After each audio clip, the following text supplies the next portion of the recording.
এক সাহাবী এসে বললেন, ইয়া রাসূলুল্লাহ, আউসিনি ইয়া রাসূলুল্লাহ, ও নবী আমারে নসিহত করেন, আমারে কিছু উপদেশ দেন। বিষ্ণুই বললেন, লা তাগদাব, তুমি রেগে যেও না।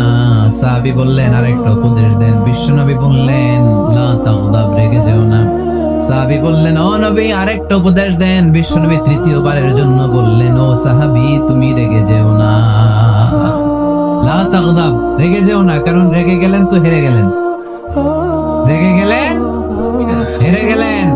অনেকে আপনারা রাগাতে চাইবে নানা ভাবে, কিন্তু আপনি রাখবেন না।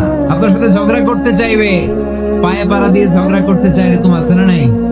আপনারা রাগাতে চায়, ফুসলাতে চায়, কিন্তু মুমিনরা, মুত্তাকিনরা, তারা যেন তেন কোনো কারণে রেগে যায় না, তারা তাদের রাগকে হজম করে। আলহামদুলিল্লাহ পড়ে।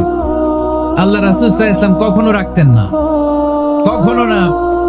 ওনার উপর অনেক অত্যাচার হয়েছে, উনি রাগেন নাই, উনি ক্ষমা করে দিয়েছেন। কি করেছেন? আল্লাহ রাসূল সাল্লাল্লাহু আলাইহি ওয়াসাল্লাম যখন মক্কায় নামাজ পড়তেন, আল্লাহ রাসূল সাল্লাল্লাহু আলাইহি ওয়াসাল্লাম যখন রুকুতে যেতেন, সিজদায় যেতেন, পিঠের উপরে পচা উটের নাড়ি ভুঁড়ি চাপিয়ে দেয়া হতো। আল্লাহ রাসূল কখনো রেগেছেন? কথা বলেন। তায়েফের ময়দানে দাওয়াত দিতে গেলেন, পাথর মারা হলো, তিনি রেগেছেন? বাড়ি থেকে বের করে দেয়া হলো, বাধ্য হয়ে মক্কা থেকে মদিনায় হিজরতে গেলেন, মক্কার দিকে তাকিয়ে তাকিয়ে চোখের পানি ছাড়লেন আর বললেন, মক্কা তো হাব্বুল বিলাদ ইলাইয়া, আমার কাছে সবচেয়ে প্রিয় শহর মক্কা শহর। লাউলা উখরিজতু লামা খারাজতু, আমার যদি বের করে দেয়া না হতো মক্কা থেকে, জীবনে কোনোদিন আমি বের হতাম না। তারপরেও বিশ্বনবী রাগেন না।